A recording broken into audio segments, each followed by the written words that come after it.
Okay, great. Yeah, so with the betas, the rationale comes from this. So we know that, let's say, we want to carry out a research on, let's say, maybe consumption patterns in Zambia. So Zambia at large will be a population. Okay, so there will be a population, and the population in this case is just the total, the entire the entire region that you want to study. So that's a population. But now working with a population is more difficult, more expensive, time consuming, and all those issues. So what we'll do is we are going to get a sample. Okay, let's say we're going to have a sample from Zambia, where in that sample we are going to have those elements of that particular sample. So the logic is that this sample should be unbiased. It should represent the population. Okay, so maybe we'll get depending on the distribution, maybe we can get 30 from Eastern Province, 30 from this province, 30 from that province. We put them together. This will constitute our sample, and this sample should be a perfect representative of the population. Okay, so we're talking about populations, and then we're talking about samples. A sample. Now, with this thing called the population, there is a population regression function that is going to describe the consumption patterns. Remember, we are trying to look at consumption patterns in Zambia. Okay, so in that regression function, there will be what is called a dependent variable. Okay, so there will be a dependent variable, which is y, and then there will be these independent variables. Okay, maybe beta 2 x2 plus maybe beta 3 x3 up to the error term. So now this is what we're calling our regression function, and the y is the dependent variable. Okay, now these betas are coefficients of the explanatory variables. So let's start with the x's. So the x1, let's discuss the x's. So these ones, the x1, x2, and this one here, the x3. These are what are called the independent variables. Okay, so these are independent variables.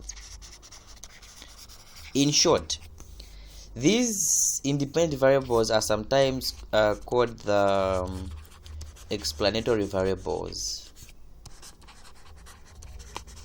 So what it is this: the y, which is the dependent variable, is explained or is determined by the independent variables, the x values. Okay, so in our case, let's say this y is we said consumption patterns, right? Yeah, consumption patterns will depend on things like maybe the total amount of income that you'll be getting at the end of the day, maybe the number of the number of people in a given household, maybe also the level of education, those values. So this means that consumption pattern will be our y variable, because we are saying that consumption depends on other variables. Okay, so the y will be the dependent variable, and then these x values will be our explanatory variables or the independent variables. Now, how about the betas? Okay, so these betas are more like coefficients of the independent variables. So these betas, they try to show us the impact of a change in any independent variable on the dependent variable. For instance, let's assume that we are saying that our consumption patterns depends on so beta naught plus, let's say, beta 1, the first explanatory variables, let's say it's income. Okay, income level of the household, let's say, plus beta 2, and let's say beta 2 is the number of people, okay, per household. Okay, let's say plus we include the error term. So therefore we are saying that consumption depends on income and the number of people per household. But now what we would want to see is or to know is if there is a change in income, how is this change in income, how is it going to affect the level of consumption? All right, so now this change in income is going to have an effect on consumption, yes, and that effect will be equal to the coefficient, which is the beta 1. All right, it's more like we are saying, can we find the change in consumption when there's a change in income? So this will give us a beta 1.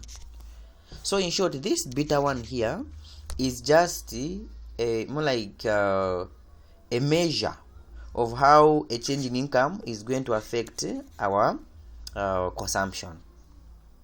Then for beta 2, this beta 2 is just a coefficient of the number of people per household, and it measures the change in consumption when there's a change in let's say there's a unity change in the number of people per household. So this will be equal to beta 2. All right, and now so we are saying that the C is the dependent variable, then the X's in this case are income and number of people. These are independent or explanatory variables. Now what we know is that in our analysis, as we are trying to understand the factors that affect consumption patterns, here we've only listed income and number of people per household. But what we know is there are other factors, right?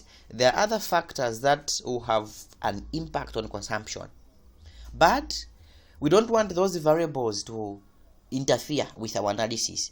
So what are we going to do? We are just going to bundle them together and put them in one basket, and that basket is the error term here. Okay, so the error term basically consists of those factors that have got a bearing on our analysis, but we don't want them to interfere with our analysis. So we're just going to put them together, bundle them together into this thing called the error term. So the error term is more like a catch-all component.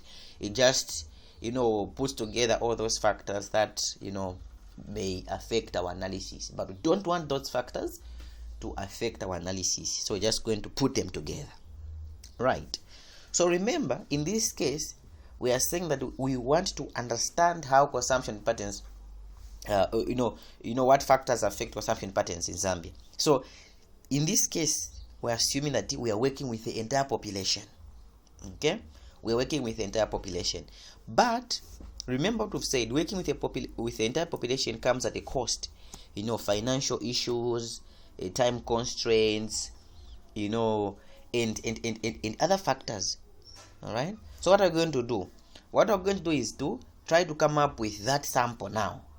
All right, so now this sample is going to have its own regression function, but now to distinguish the population regression function and the sample regression function, with the sample regression function we are going to be putting toma hats on top.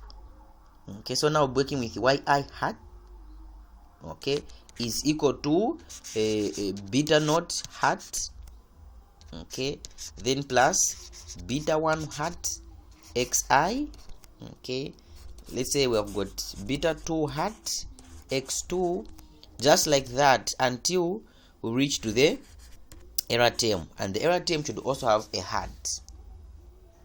Okay, and as you can see, the error term for the population we're using epsilon, this thing that looks like a capital E, but with the sample regression function we are using small e.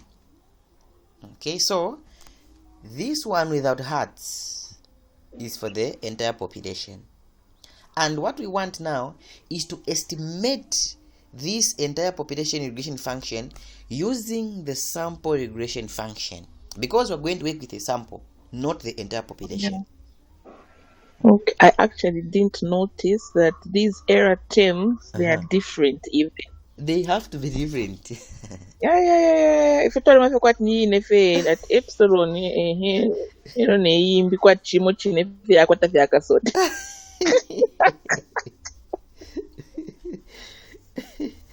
Yeah. Yeah. So it's supposed to be like that.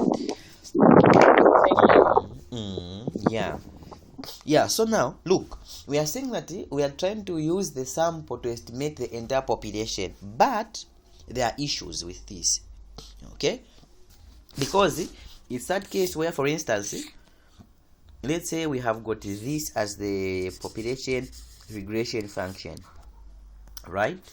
Yeah, we have got this as the population regression function.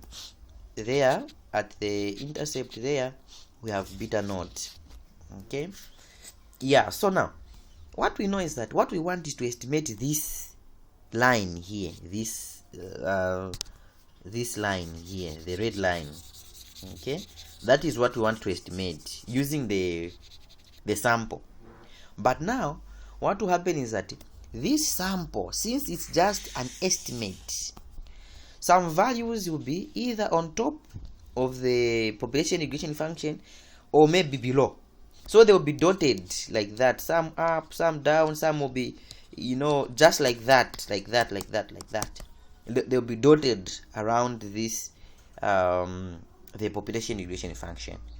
So now what we want is to find a beta 1, a beta x2 that will minimize these deviations. Okay, what we want is to come up with a sample that is going to, if not perfect, but it should be close enough to the population regression function. In short, the sample should not be biased. The sample should be one that represent the entire population. Therefore, for us to achieve that huge task of coming up with estimators that are unbiased, right, we need to minimize these deviations, the deviations of the sample regression function from the population regression function. So the target, therefore, is to minimize. Okay, so the target is to minimize these deviations, the deviations of the sample from the population. We want to get a sample that is going to represent the entire population, not a sample that is biased. All right, so yeah, that is our target. So now, how are we going to come up with a sample that is not biased? Is to come up with good estimators and biased estimators. Okay, so we need to come up with unbiased estimators. So now our target is to come up with these unbiased estimators. Okay, so remember, we have got two regression functions. There is the population regression function, and then there is the sample regression function. And we've said that the population regression function will look like this: y is equal to beta naught plus beta 1 xi. Okay, let's assume I'm only working with one variable, then we put our error term there. Okay, and then the sample regression function will look like this. So it will be yi hat is equal to beta naught hat plus beta 1 hat xi, and then plus the error term hat. Okay, so what we want now is to find a way so that the sample regression function is representing the population regression function. But how can we achieve this task? It's by minimizing those deviations. It's to minimize those differences between the actual population function and the sample regression function. Okay, so therefore our target is to predict. Okay, so our target is to predict the values of the sample regression function, okay, that will minimize the prediction, so that will minimize the deviation. Okay, that will minimize the deviations. So that is our task. Right, now with this, what we know is that this error term now, okay, remember this catch-all component, the error term. This error term is the one that is going to show us these deviations. Okay, so it's the error term that is going to show us these deviations, the deviations of the deviations between the sample regression function and the population regression function. Okay, so in short, this error term EI, all right, this error term EI would show us the difference between yi, where yi is the population regression function, and the yi hat, which is the sample regression function. Okay, so that's step number one. This error term, the EI, the error term, is the one that is showing us these two deviations. Going back to our diagram, those two deviations there. Okay, so each dot there comes from the sample regression function. Okay, and the red line is for the population regression function.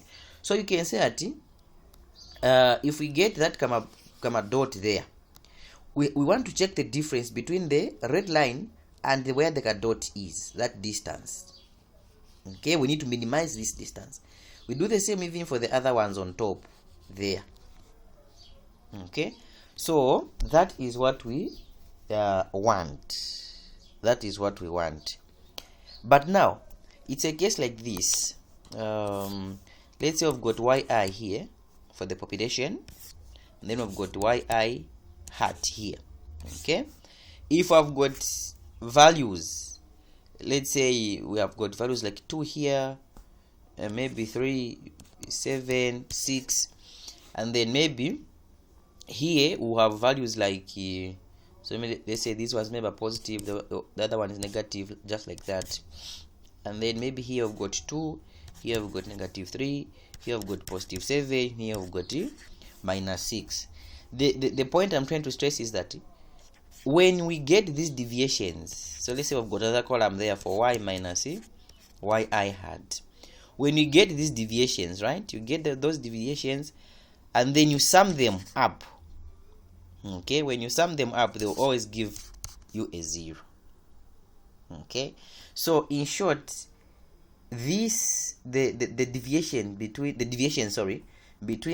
yi and yi hat, okay, it will be 0. Okay, why? Because the expectation, okay, so the expectation of the error term is always equal to 0. Why? Because when taking these deviations, the differences between yi and yi hat, you end up getting a 0.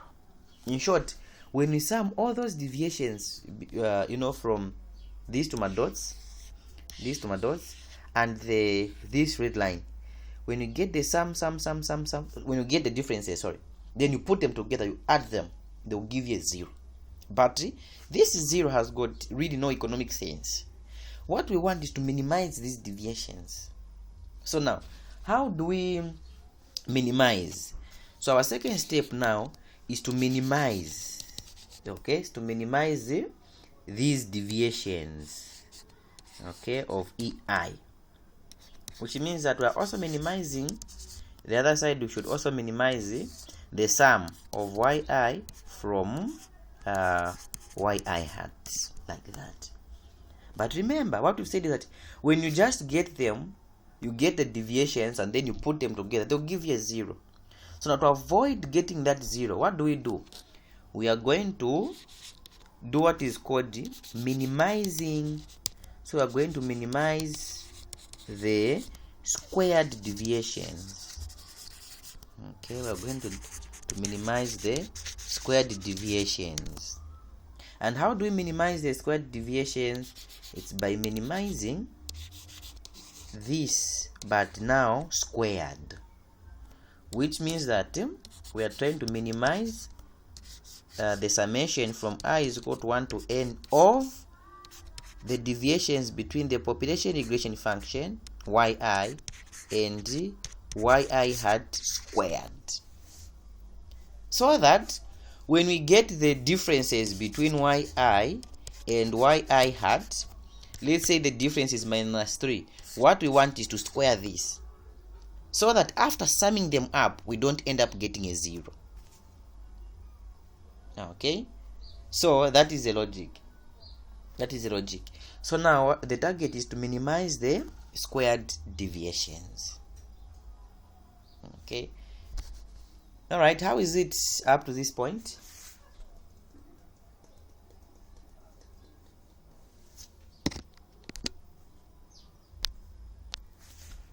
I'm following, it's clear. Oh, great. There's life coming.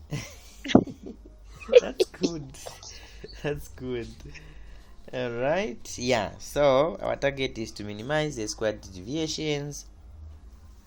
Now there is a certain method that is used to minimize these squared deviations, and that is what is called the ordinary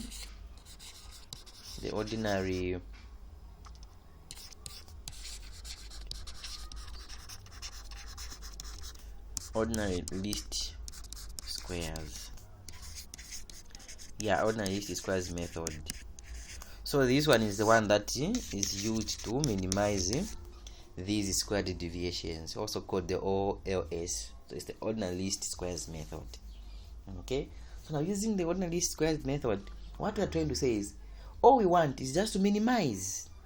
Okay, so minimize these deviations from I is equal to 1 to n of this y from the yi hat then squared. So now remember what we've said is that we have a population regression function which is beta naught plus beta 1 xi plus the error term. Okay, and then we also have got this yi hat, which is equal to beta naught minus or plus beta 1 hat xi plus the error term. Okay, so now we are saying that we want to get these differences. So the difference between yi for the population and the yi hat for the sample, which means that what we can do is, where there is yi there in the brackets, where there is yi there, we can put this guy here. Okay, because what we're saying is that the ei is equal to yi minus yi hat. Okay, so making ei the subject of the formula, and what we want now is to minimize these deviations, to minimize ei. All right, so which means that where there is yi hat there in the brackets, we can put what yi hat is. Okay, so therefore what we want is to minimize these squared deviations from I is equal to 1 to n of yi minus where there is yi hat. Okay, there now we can put beta naught hat plus beta 1 hat xi like this. Okay, then this whole thing squared.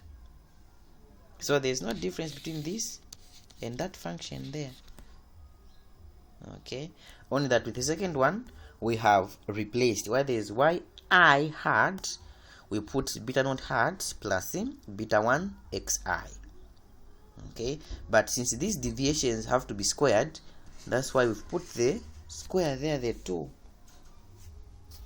Okay, yeah, meaning that at the end of the day, okay, at the end of the day, what we want is just to minimize the squared deviations from I is equal to 1 to n of, we can just open the brackets there, so it's yi for the population minus beta naught hat, then minus distributing the negative, okay, throughout, so minus beta 1 hat xi, this whole thing squared.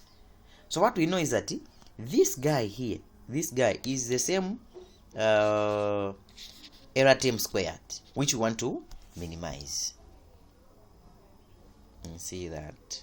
So this is the background. Sorry, George. The squared is negative. Where? I mean, the squared, the 2. No. Should be positive. Is it positive? Oh, okay. Yeah, positive. So the squared must be positive throughout. So where have we distributed the negatives? Mama? Where have we distributed the negatives? Where? Where are they coming from? Oh, okay. So remember that we said that, let's start from so let me try to clear this, that.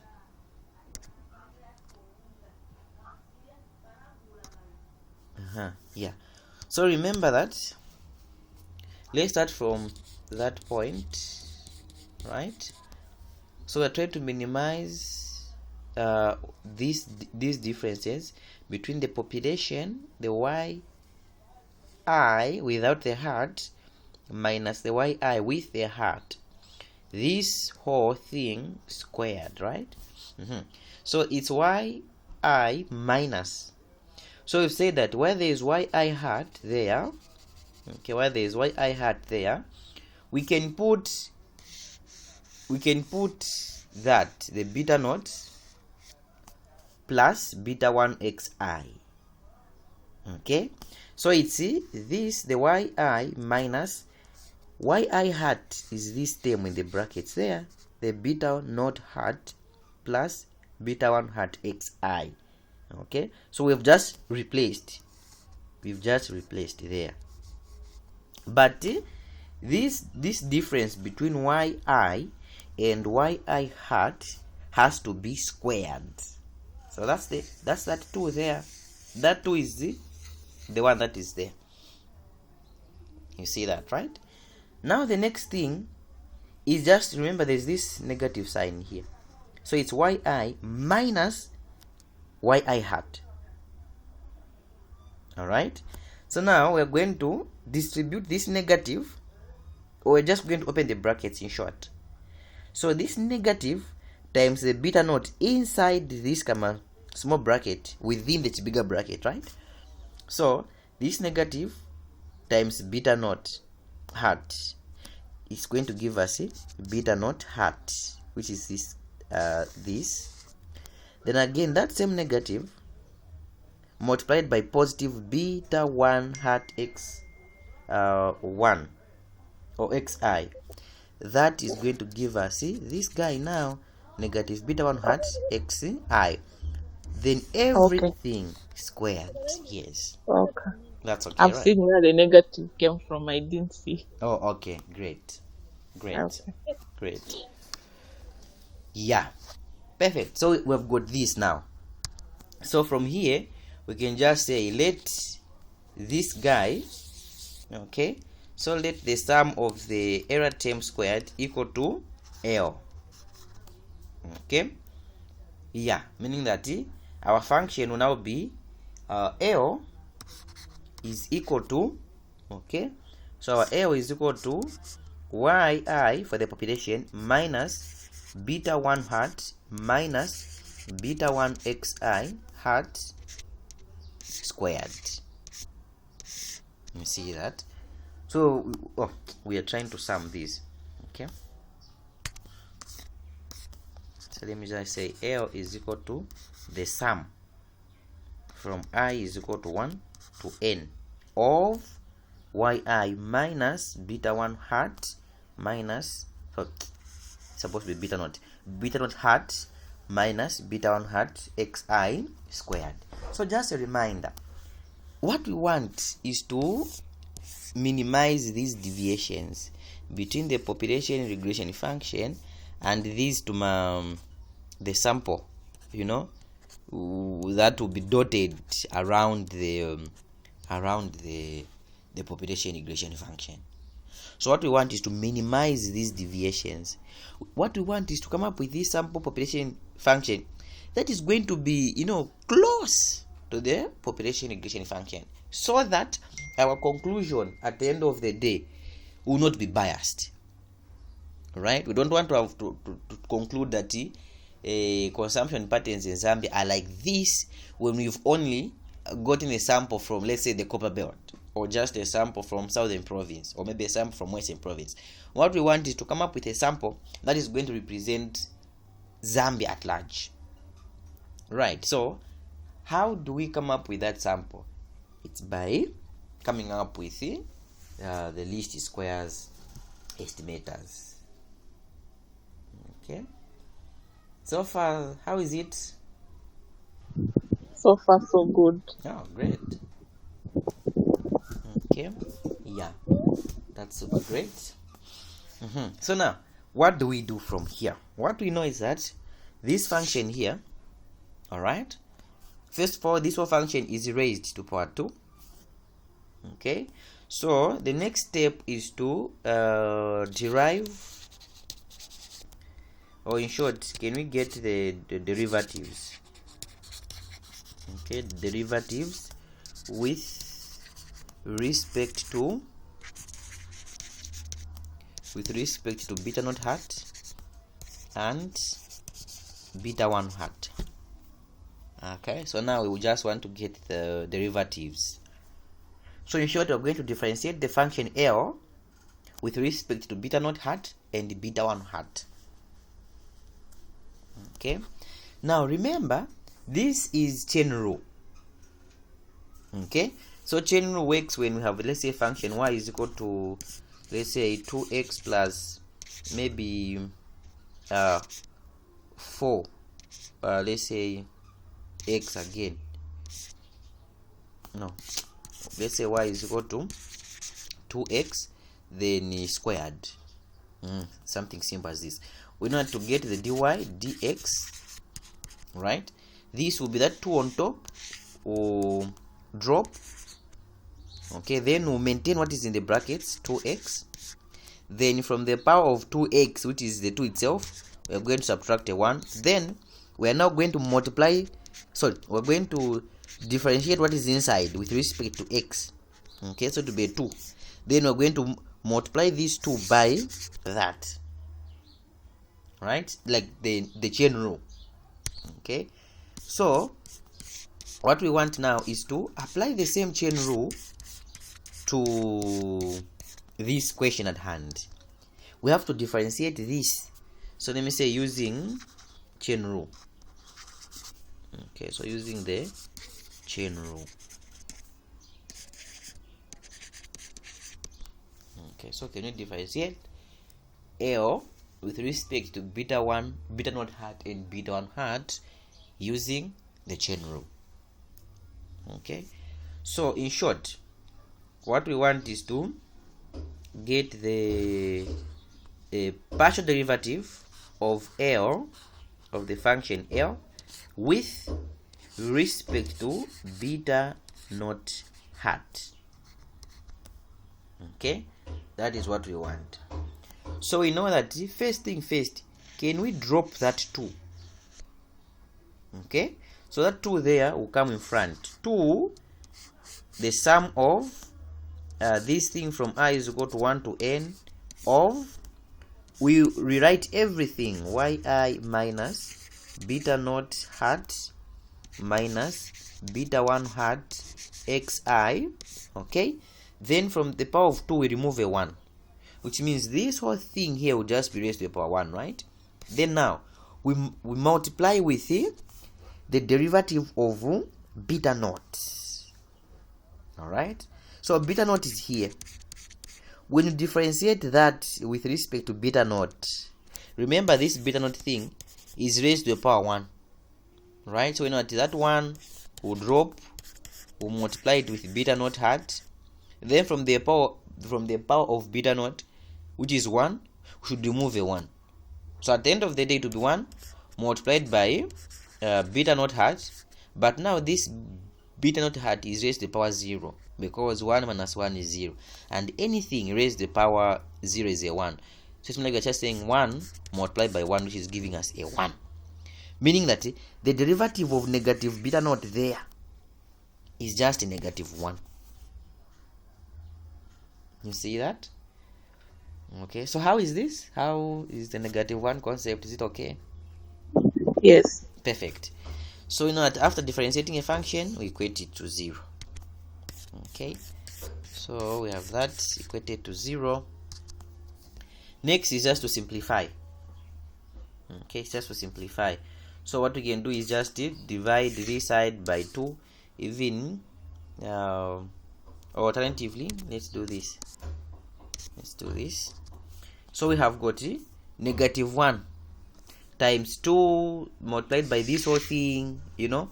So it's more like we're just saying negative 2, getting a sum from I is equal to 1 to n of yi minus beta naught hat minus beta 1 hat xi is equal to 0. That is after multiplying everything by this negative 1, right? Then now we can just divide by negative 2, even on the other side of the equation by negative 2, so that this guy and that guy can go. Then we're just going to remain with it. We're getting a sum, okay, which is a dl with respect to beta naught hat. We're getting a sum from I is equal to 1 to n of yi less beta naught hat minus beta 1 hat xi, like this, which is equal to 0, because 0 over anything is 0. So let's call this equation 1. Okay, so this here is just the derivative, the partial derivative of L with respect to beta naught. Okay, that is just the derivative of L with respect to beta naught, which means now we need to get the derivative with respect to beta 1. Okay, so we can call that equation 2. So remember that the function we're using is this guy here in red. Okay, so earlier on we had differentiated this guy with respect to beta naught, and since it's partial, I think you've noticed that when we're differentiating with respect to beta naught, this term here with beta 1, it was just the way it is, unaffected, because it's partial derivatives. So now when differentiating with respect to beta 1 now, it means that beta naught is not going to be affected. Alright, so our next target is to get the change in L with respect to beta 1 hat. Okay, so we do the same steps. That 2 there will have to drop since we're using the chain rule. Okay, so that will be the 2 times the sum of from I is equal to 1 to n of, we write what is inside, yi minus beta naught hat minus the beta 1 hat xi, right? We know that this is just raised to the power 0, to the power 1, because 2 minus 1 is a 1. Then after doing this, we now have to differentiate that gamma term there with respect to beta 1. Okay, which you should put in the brackets there and then multiply. So we know that the term is minus beta 1 hat x1 or xi, sorry, supposed to be xi. Now this beta 1 hat, like just this gamma term beta 1 hat, is raised to a power 1, so it will be that 1 multiplied by negative beta 1 hat. Okay, then 1 minus 1, we put back xi since it's partial. Okay, so this will be 1 multiplied by, so we know that negative beta 1 hat is now going to be raised to the power 0. Alright, so we have negative beta 1 hat to the power 0 multiplied by xi. But we know that anything raised to the power 0 is a 1. So therefore, this whole thing, the negative blah blah blah, it will just be negative 1 multiplied by xi, which is just negative xi. Meaning that in the brackets there now, we are going to put negative xi. This is equal to 0. Okay, like that. Which means we have differentiated with respect to beta 1. So the next thing is just to simplify. All right, so if we multiply now that negative, we distribute it throughout, it will just be negative 2 summing from I is equal to 1 to n of yi minus beta naught hat less beta 1 hat xi. This is equal to 0. Then by divide by negative 2 here, even that side by negative 2, so that guy and that guy can go. Okay, then we have the summation from I is equal to 1 to n of yi minus beta naught hat less beta 1 hat xi. This is equal to 0. So can we call this equation 2? So remember, there we've got equation 1, and over here we've got equation 2. Okay, how is it so far? So far so good, George. That's great. That's great. So our next step is so from equation 1, okay, from equation 1, can we, so first thing first, distribute the summation operator. The summation operator. Okay, let's do this first. So step number 1, from equation 1, can we distribute the summation operator? So remember that our equation 1 is this thing there. Okay, so can we distribute the summation operator? Yes, we can. So that means that we're going to distribute this summation thing there, and also there. Okay, so that's our target. So distributing this sum from I is equal to 1 to n, multiplying that with summation of y with yi, sorry, it will give us the sum from I is equal to 1 to n multiplied by yi, right? Then we also distribute that guy to the minus beta naught hat, which will give us minus the sum from I is equal to 1 to n of beta naught hat. Okay, then again minus the summation from I is equal to 1 up to n of beta 1 hat xi. Okay, this is equal to 0, like this. Then now from here we have now to get these pieces together and see what we are going to get at the end of the day. Okay, so listen to this now. This first term here, the summation of yi, because of this yi is telling us that we have a case like this. Let's say in here we've got yi, right? And then we've got numbers. Okay, let's say we've got 1, 3, maybe 7, 10, up to maybe number n. We are saying we want to sum these up. Okay, no wonder there's that I there. So the I is representing a particular number. Okay, yi is a particular number. So it's more like we are summing up these numbers. Now, what we know is that this is more like we are saying,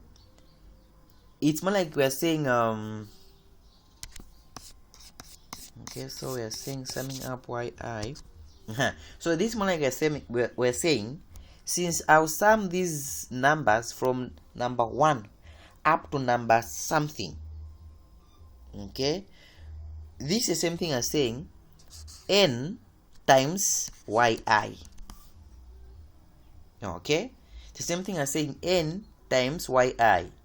Or alternatively, let's assume when we're getting the mean of y.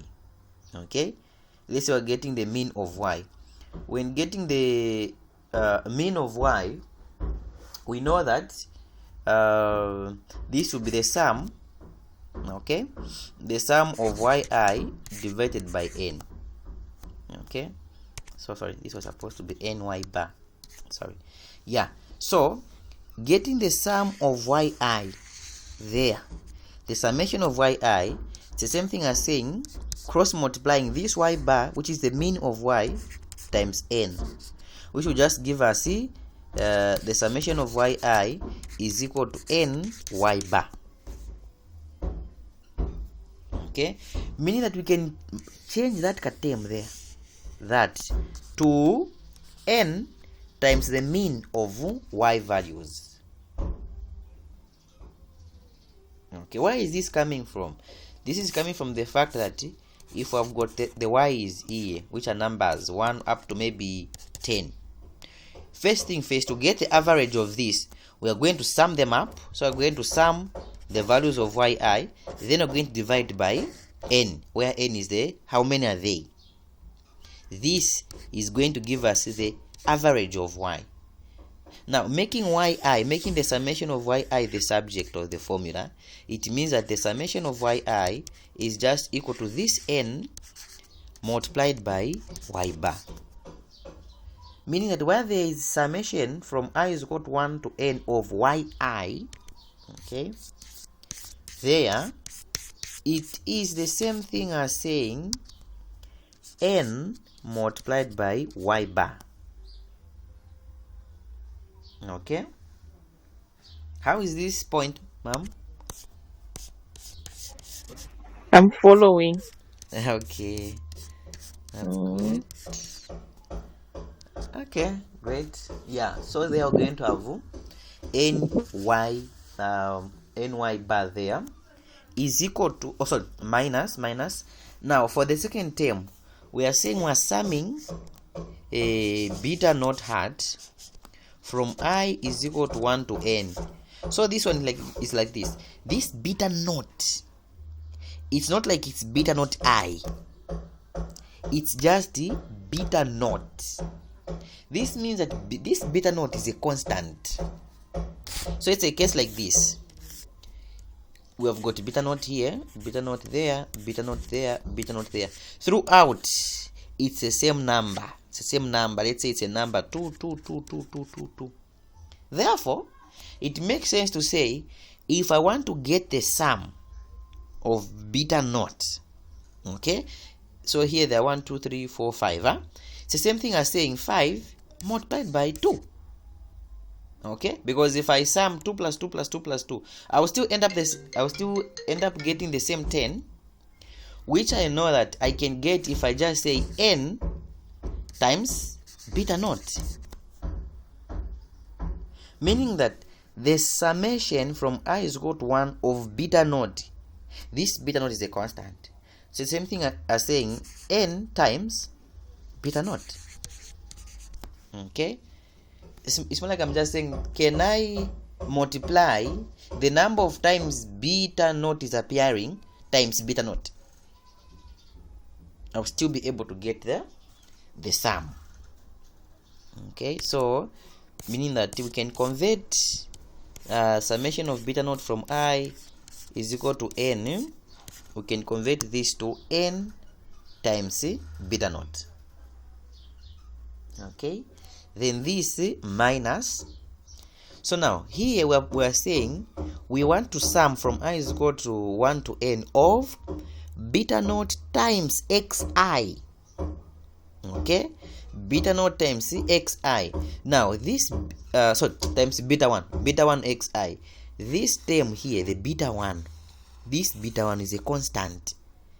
It's beta 1, it's a constant, meaning that this is the same thing as saying, well, I can factor out beta 1, I can remove beta 1, so that it can become beta 1 hat times the summation from I is equal to 1 to n of xi, which should be equal to 0 the whole thing. So why have we pulled out beta 1? It's because beta 1 is a constant. So a constant times x1, it's more like, can I get the sum first of xi, then I multiply it back with beta 1. So it's beta 1 multiplied by the sum of these x values. Okay, right. So yeah, in the same using the same logic, this term now, the summation of xi, okay, this is the same thing as just saying it's n multiplied by the mean of x. Why? Because for me to get the mean of x, I will say I'll sum xi first, then I'll divide this by n. So therefore, making xi the subject of the formula there, this will just be n times x bar, which is n times x bar, meaning that where there is summation from I is equal to 1 to n of xi, there we can just put n times x bar, where x bar is the average, the mean of x values. Alright, meaning that we can just rewrite this to n y bar minus n beta naught hat. What am I saying? Yeah, beta naught hat, then minus beta 1 hat, where there is summation of xi, we can just put n x bar, this is equal to 0.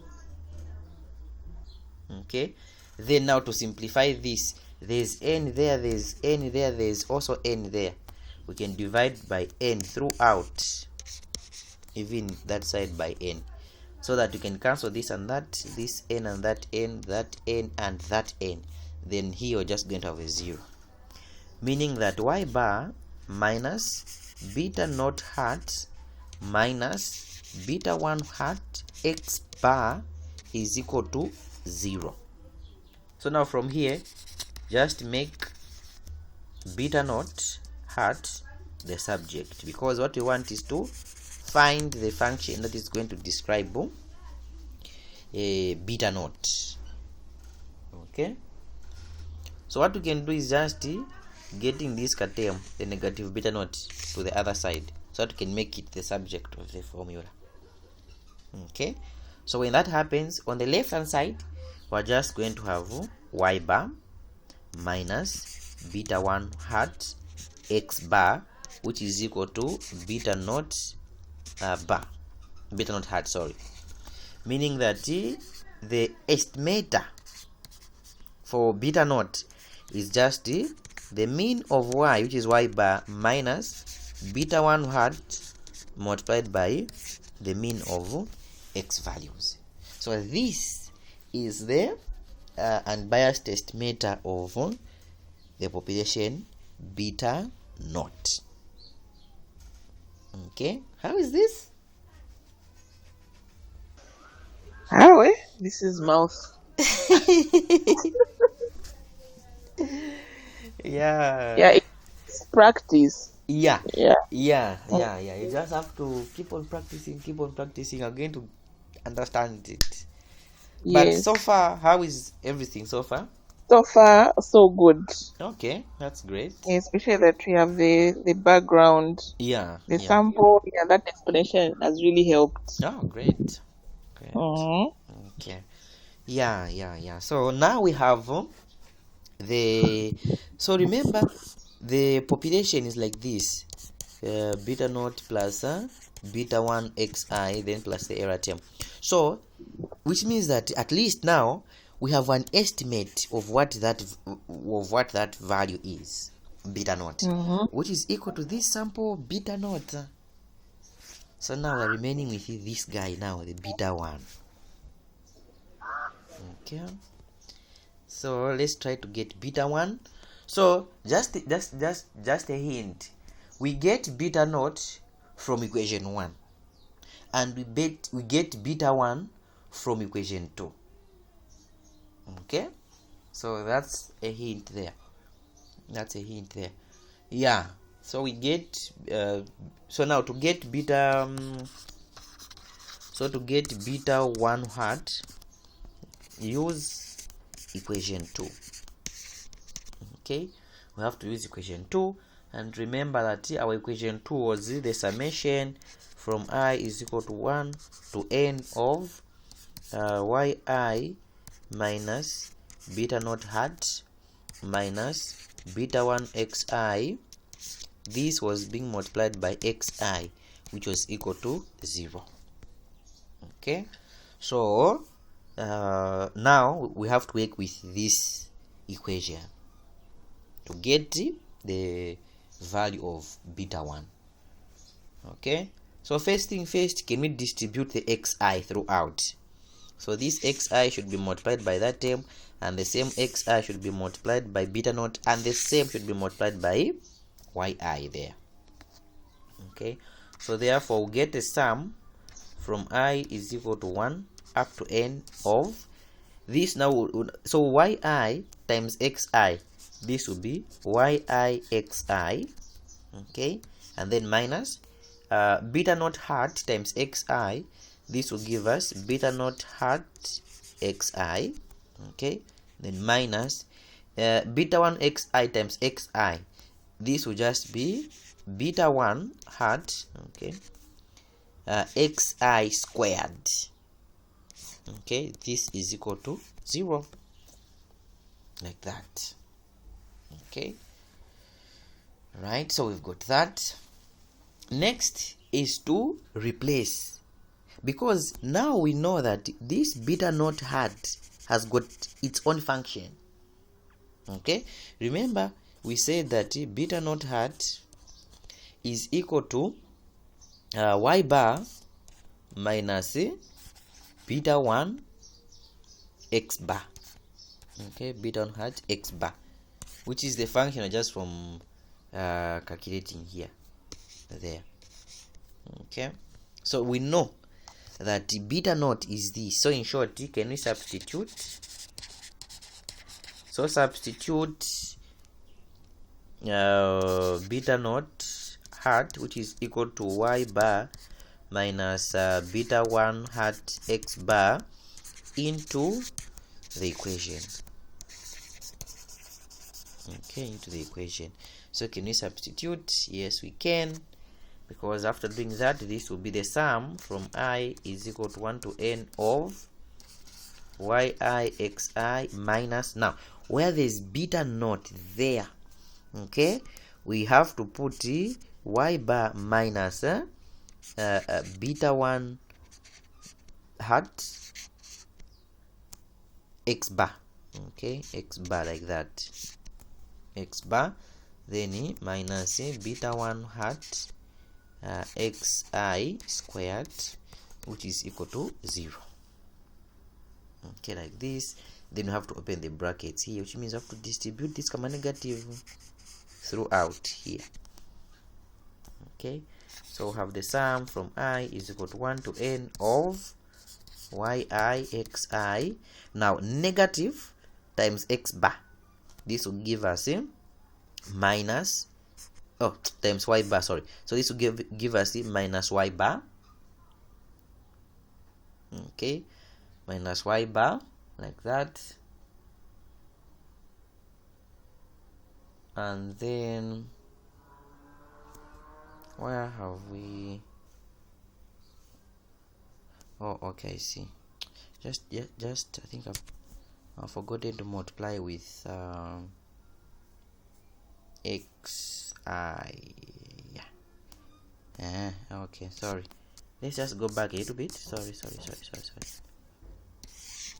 let me just erase this step. I've forgotten to multiply something here. So we have the sum from I is equal to 1 to n of, you've got yi xi, right, minus, so where there is beta naught, where there is beta naught should also multiply by xi. then minus beta 1 hat xi squared is equal to 0, right? So where there is beta naught, now we can put our y bar minus beta 1 hat x bar. Then we should multiply now this xi times that. Yes, first thing first. So this will be from I is equal to 1 to n of yi xi minus open brackets. Now we are saying y bar times xi. This will give us y bar xi, then minus beta 1 hat x bar times xi. That will give us beta 1 hat x bar then xi. Okay, then we put the other guy, which is equal to 0. Okay, then the next thing is just open the brackets now, these brackets inside there. Okay, so this give us the sum from I is equal to 1 to n of yi xi. Now negative throughout the brackets, it will be minus y bar xi, right? The negative times negative, this will be plus, okay, plus plus beta 1 bar x bar then xi. Okay, then we say minus beta 1 bar xi squared like this, then this is equal to 0. Okay, so how is this process of substituting? It's clear, George. Okay, great.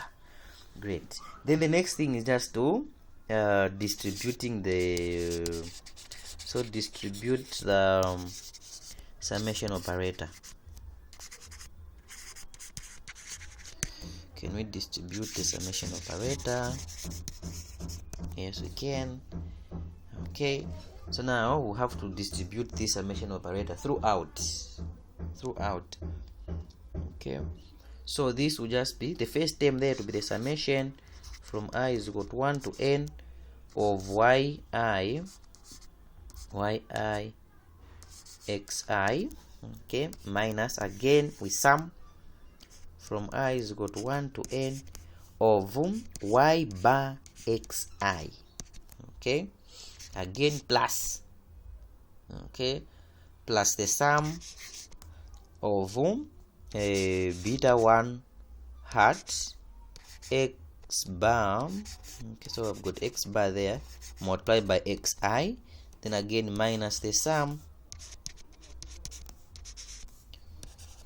from I is equal to 1 to n of beta 1 hat then xi squared like this. This whole term is equal to 0. Okay, now we have to do the gymnastics now.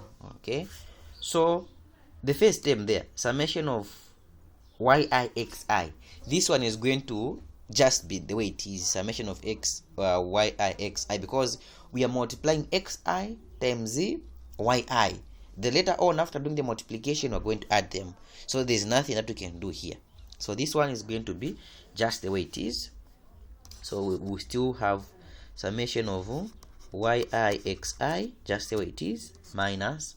Now here we are saying we are summing up y bar times xi, but wait, y bar is a constant. Okay, y bar is a constant. It's more like I was saying the mean of y times all the x values, which is the same thing as saying I can have my y bar, then I get the sum of the x values. So it's more like first thing first, can I get the sum of the x values? The answer that I'll get after summing up the x values, I will multiply it by the mean of y. Okay, then plus the next term there, the beta 1 x bar xi. There we are saying that, or we can say that, well, beta 1 is a constant, x bar is also a constant, meaning that we can factor out beta 1 hat and x bar, then we get the sum of the xi values from I is equal to 1 to n, like that. Okay, this thing minus, okay, minus the last term there, we have beta 1 xi. Okay, we have got beta 1, then I'm summing up the x values from I to n. Anyways, so there what we can do is we can also factor out beta 1. It's okay. So that we have got beta 1 hat, then I'm summing up from I is equal to 1 to n of the xi values squared. This is equal to 0. You see that? Yeah. So now after doing this stage, you know, after subtracting, so after factorizing and all that, the next thing is we know that in the first term those two are just multiplying, then you're going to put the sum together. Okay, then the second part there, we have got y bar times xi. Okay, y bar times xi. This means that where there is summation of xi there, okay, the summation of xi, it's the same thing. We know that the summation from I is equal to 1 to n of the x values is the same thing as saying n multiplied by x bar. Why? Because for me to get x bar, I'll get the sum of the x values divided by n, which means that making xi the subject, I'll just multiply this x bar times the n, right? Meaning that this will just be the summation of yi minus y bar, where there is a summation of xi from I is equal to 1 to n. I can put n x bar. All right, something like that. Yeah, something like that. Okay, and then this thing plus. Okay, let's look at the other term if there's some form of manipulation that we can do. Yeah, now here we have got a beta 1 x bar times x times the sum of xi. Okay, so anyways, this is the same thing, beta 1 x bar. I know that where there is the summation of xi from I is equal to 1 to n, there we can put n x bar. You see that, right? Nx bar, then minus beta 1 bar, the sum of xi squared is equal to 0. So with xi squared, we can't use the nx bar because these values are supposed to be squared. Okay, which means that we'll get the squares first, then after squaring the x values, then we're going to add them. So there we can't do any manipulation. Okay, then now we just have to simplify this.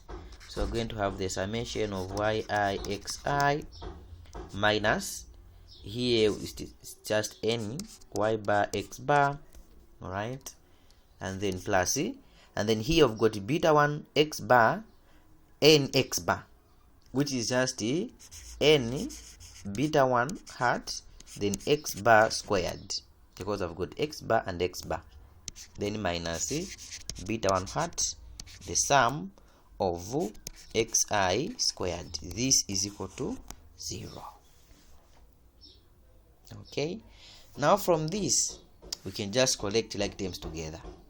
So all those terms with the beta 1 should be on one side, and all those terms without beta 1 should be on the other side.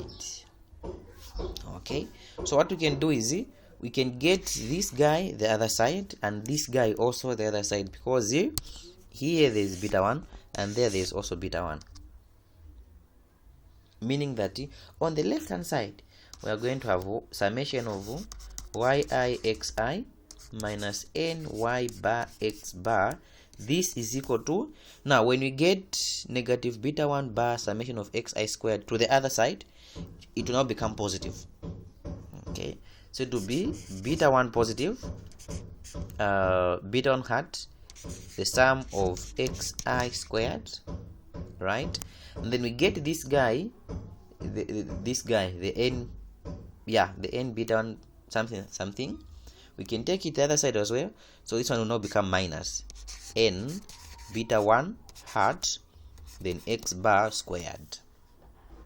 Okay, now on the right there is beta 1 here, and then there is also beta 1 there, meaning that we can factor out beta 1 on the right hand side.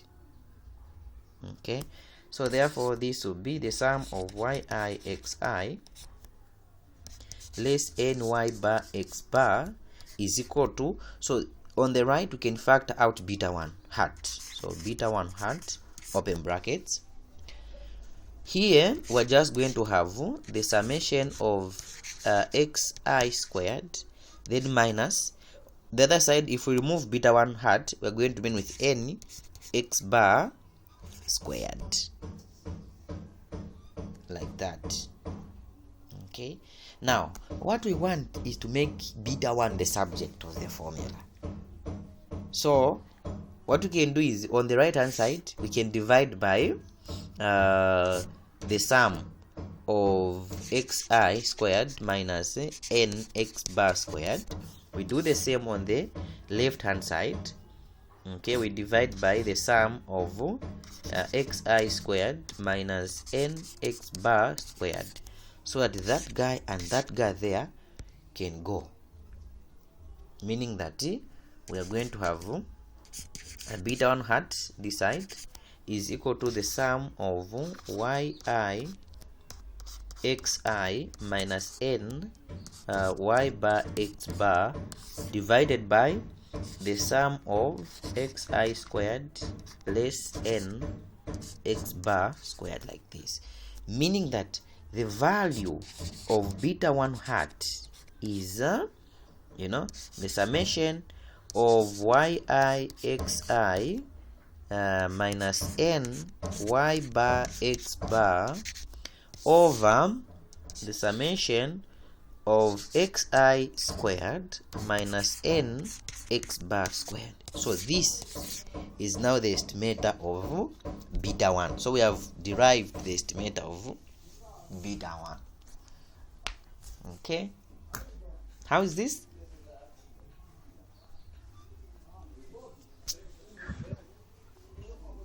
Yeah, there's work. There's work, George. Yeah, but it's practice. Okay, yeah, you just have to practice. You just have to practice. So in some books, they will present beta 1 as the deviation of y variables from their mean multiplied by the definition of x variables from their mean, then this divided by the sum of the deviation of xi from their mean squared. So whether you use this one or the one we've derived, you end up getting the same value of beta 1. Oh yeah. Yeah. Okay. So when deriving, don't panic. You just take your time, take your time. Yeah. So the more you practice, the better. Because I remember when I was in third year, our test 1 in econometrics had things to do with the derivations of the estimators. And yeah, I'm sure I will also have them. Yeah. So you just have to practice. When you practice, you also work on your efficiency. You'll be fast. Yes. Yeah.